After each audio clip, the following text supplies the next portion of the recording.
Dicen que detrás de cada máscara se esconde un secreto, pero en este caso, detrás de 1000 máscaras se escondía un dolor que nadie quiso ver. Imagina a un hombre que conquistó el mundo entero sin mostrar jamás su rostro, que fue aplaudido como un superhéroe y venerado como una leyenda viviente, pero que en silencio cargaba con una herida más profunda que cualquier golpe recibido en el ring. ¿Qué es? ¿Dónde realmente la historia de 1000 máscaras? Porque después de una vida de gloria, él mismo asegura que no sabe lo que es la fama. Y sobre todo, que lo llevó a declarar que Canek, su eterno rival, no era más que una copia de él.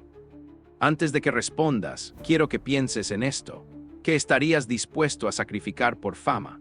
Porque lo que vamos a descubrir aquí no es solo la historia de un luchador, es la confesión de un hombre que, pese a ser un ídolo mundial, nunca pudo despojarse de su propia tristeza. 1000 Máscaras, cuyo verdadero nombre es Aarón Rodríguez Arellano, nació en San Luis Potosí en 1942, y desde pequeño demostró que lo suyo no era vivir como un hombre común. La fuerza, la disciplina y la obsesión por superarse lo llevaron a probar todo: la tauromaquia, el béisbol, el fisicoculturismo y la lucha olímpica. Pero fue en 1955, al presenciar una batalla brutal entre Felipe Amleid Ixon, cuando entendió que su destino no estaba en las plazas ni en los diamantes, sino en el cuadrilátero. Esa noche nació un deseo que lo consumiría para siempre: convertirse en luchador profesional. Lo que pocos saben es que antes de la máscara, antes de la fama, Aarón estuvo a punto de cambiar la historia deportiva de México. En 1964 fue seleccionado para representar al país en los Juegos Olímpicos de Tokio en lucha grecorromana. Estaba en la mejor forma de su vida, soñaba con el oro, entrenaba como un poseso, convencido de que podía regresar con 2 medallas colgadas al cuello. Pero la historia dio un giro cruel. El Comité Olímpico Mexicano le cerró las puertas. El motivo: no había dinero para enviarlo. Imagina la escena: un joven preparado con el corazón ardiendo por representar a su país, viendo cómo sus sueños se desmoronan por burocracia y abandono. Él mismo lo dijo años después: si hubiera ido, habría sido campeón olímpico. Y quizá, tal vez, la leyenda de 1000 Máscaras nunca habría nacido. ¿Ves lo que quiero decir? Cada vez que creemos conocer la historia de un ídolo, aparece una sombra que lo cambia todo. Porque fue precisamente esa decepción la que lo llevó al ring profesional. 3 meses después, adoptando el nombre de Ricardo Durán, Aarón comenzó su recorrido por los circuitos más pequeños de México. Y fue ahí donde el destino volvió a golpear la puerta. Valente Pérez, editor de la revista Lucha Libre, buscaba un nuevo personaje. No solo un luchador, sino un símbolo, una figura que desbordara fuerza, carisma y misterio. Su idea era simple pero brillante: un gladiador que portara máscaras distintas en cada combate, que invitara al público a ser parte de su mito enviando sus propios diseños. Cuando vio a Ricardo Durán en acción, lo supo: ese era su hombre. Y así, el 16 de julio de 1965, en la Arena México, nació oficialmente 1000 Máscaras.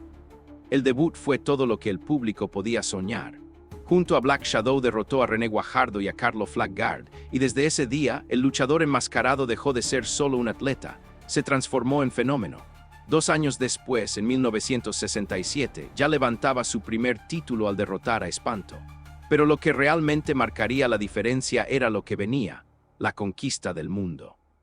En 1968, 1000 Máscaras cruzó la frontera y se presentó en Estados Unidos. No pasó mucho tiempo antes de que su estilo acrobático, su presencia imponente y su aura de misterio lo catapultaran a lo más alto. Y en los años 70 ya nadie podía detenerlo. México, Puerto Rico, Japón, Los Ángeles, cada ciudad se rendía a sus pies. Pero ojo, aquí hay algo que muy pocos saben. Su llegada a Japón en 1971 fue casi un terremoto cultural. Los fanáticos nipones lo vieron derrotar a Kantaro Oshino en Tokio y de inmediato lo adoptaron como una figura de culto. Tanto así que se unió a All Japan Pro Wrestling, una de las empresas más importantes de la época.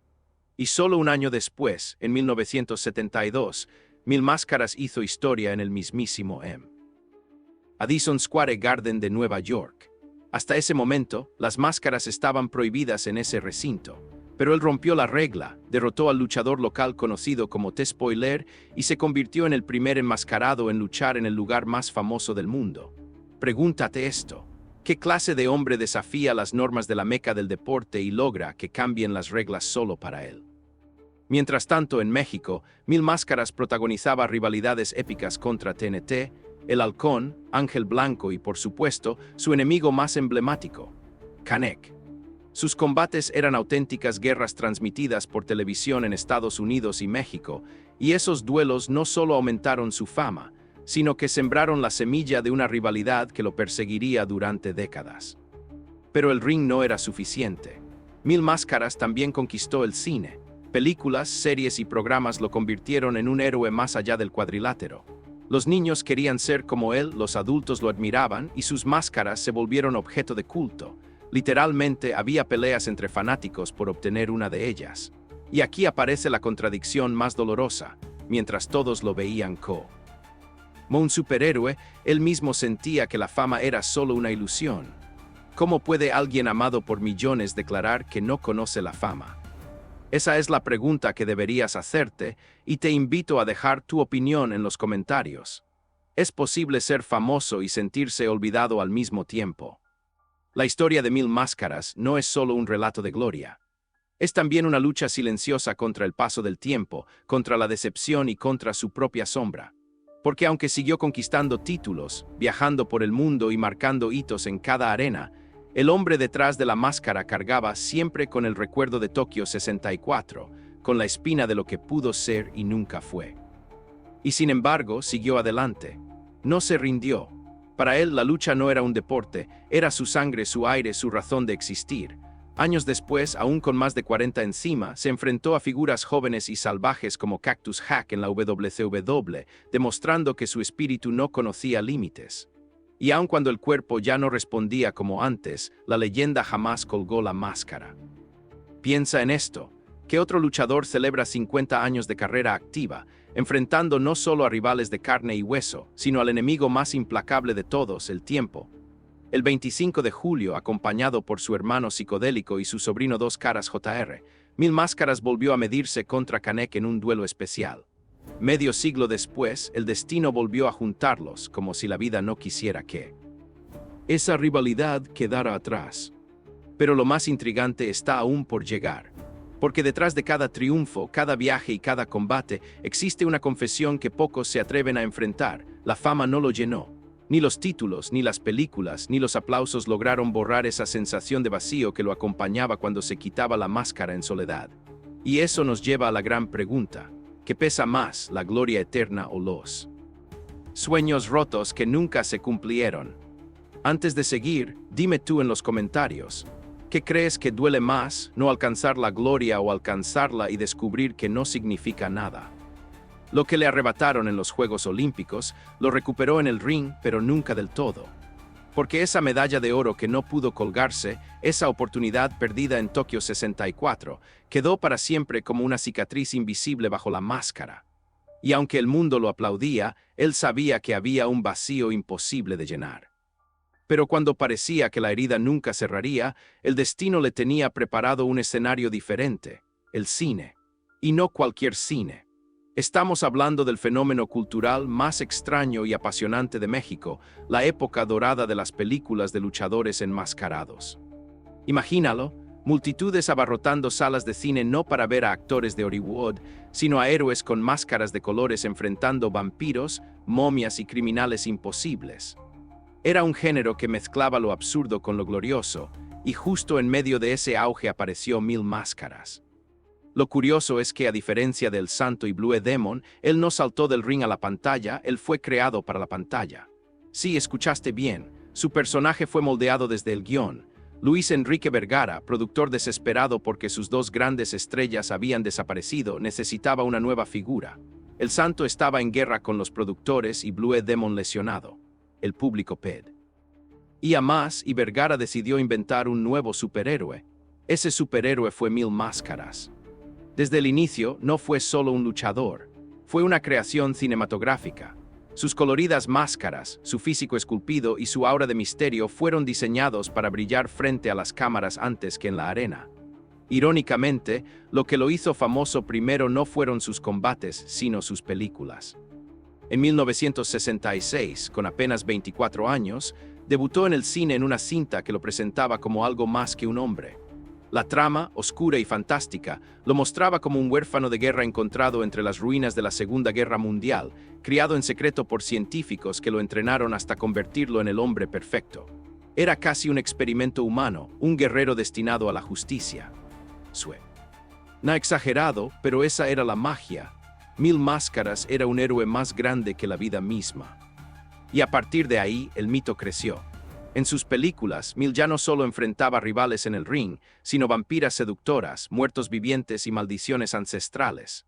En 1969 llegó a la pantalla con Las vampiras y en 1971 con Las momias de Guanajuato, uno de los clásicos más recordados del género. El público lo amaba porque no era simplemente un luchador, era un guerrero contra lo imposible. Y si hablamos de imposibles, no podemos olvidar cuando en 1970 se unió a El Santo y Blue Demon para formar el equipo soñado, los campeones justicieros. 3 íconos juntos luchando contra el mal en la pantalla grande. Fue un hito.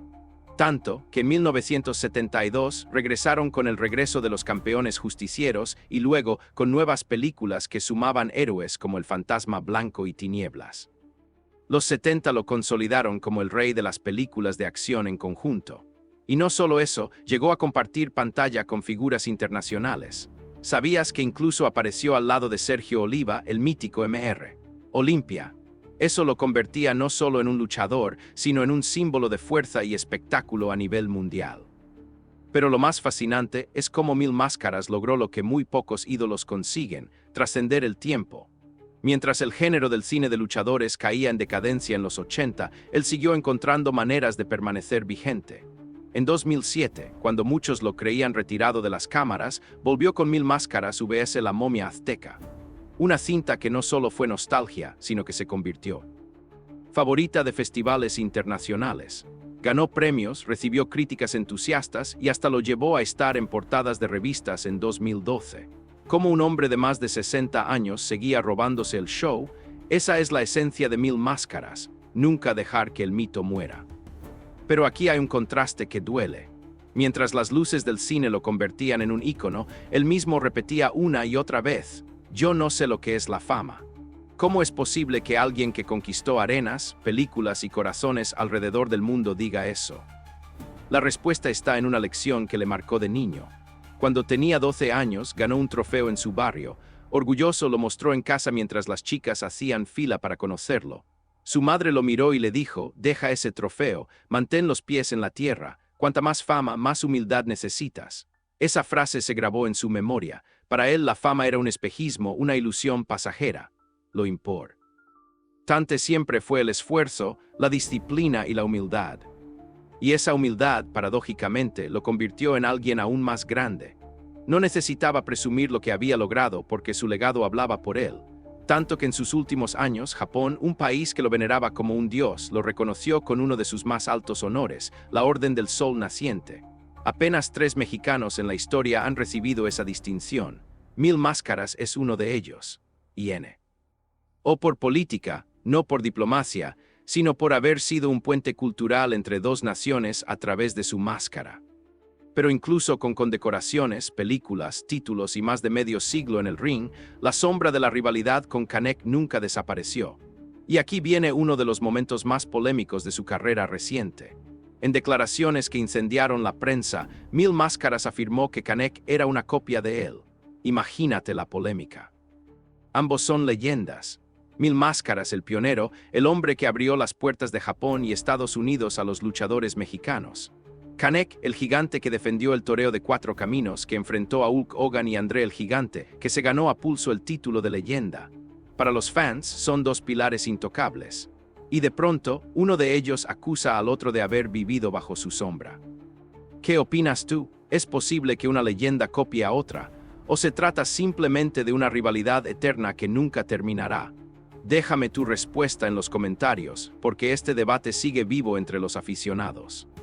Y es que la historia de Mil Máscaras está llena de contrastes. Por un lado, el atleta disciplinado, el pionero que rompió reglas en el Madison Square Garden, el actor que conquistó el cine de terror y acción. Por el otro, el hombre que aún en sus 80 años dice que la fama no significa nada, que lo único real es la disciplina y la humildad. Su cuerpo ha pagado el precio. lesiones, dolores persistentes, rodillas castigadas por décadas de esfuerzo, y aún así sonríe y dice, seguiré hasta que mi cuerpo me diga que no, porque para él retirarse sería como morir en vida.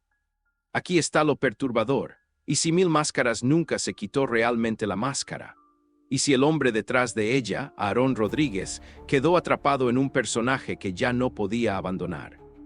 Dicen que las máscaras esconden la verdad, pero a veces también revelan lo que nadie quiere escuchar.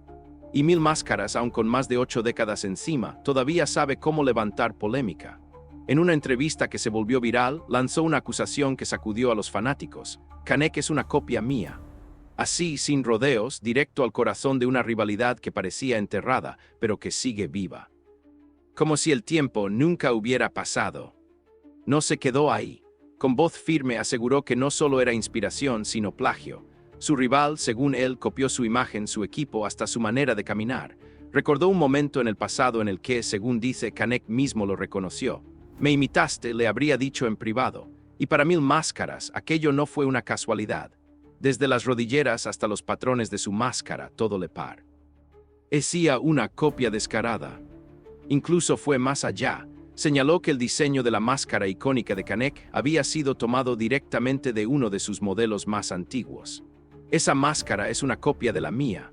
Puedo probarlo, declaró con la seguridad de quien sabe que cada palabra encenderá el fuego de la polémica.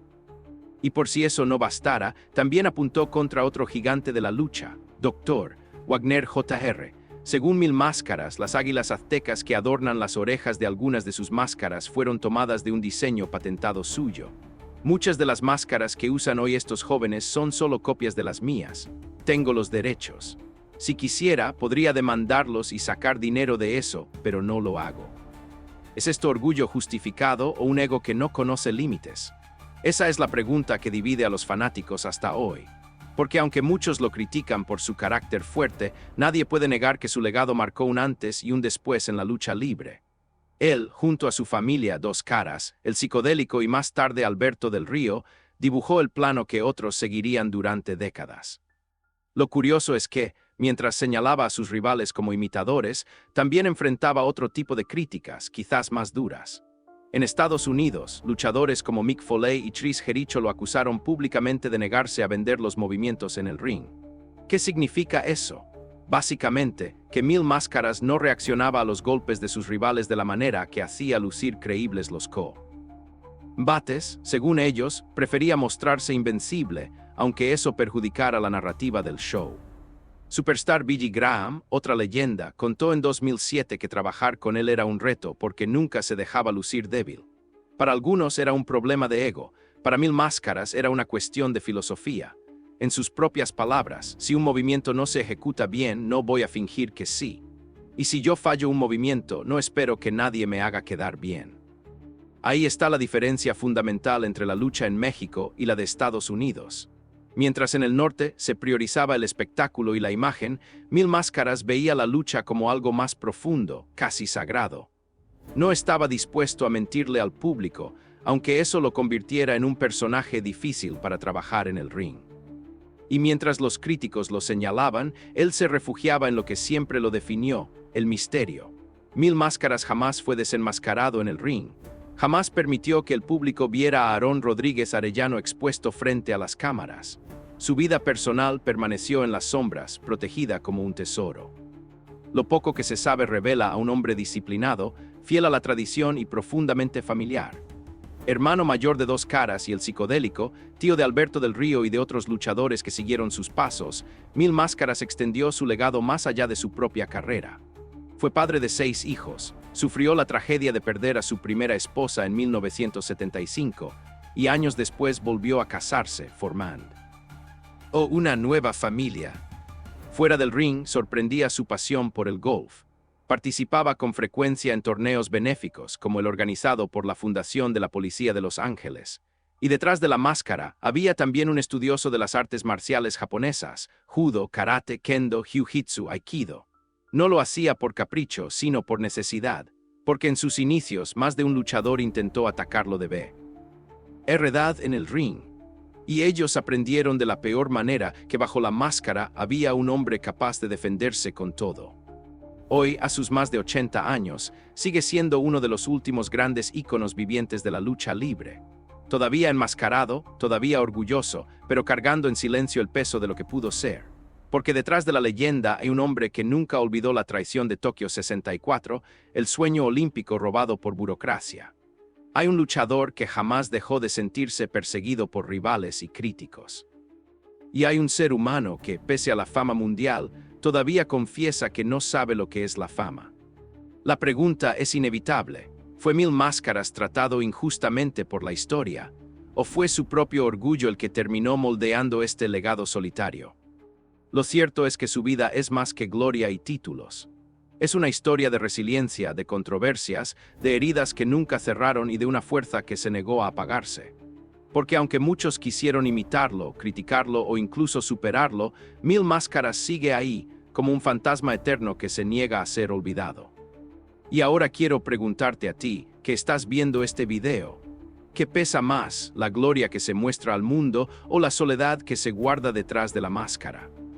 Déjame tu opinión en los comentarios, porque esta historia no termina en el ring.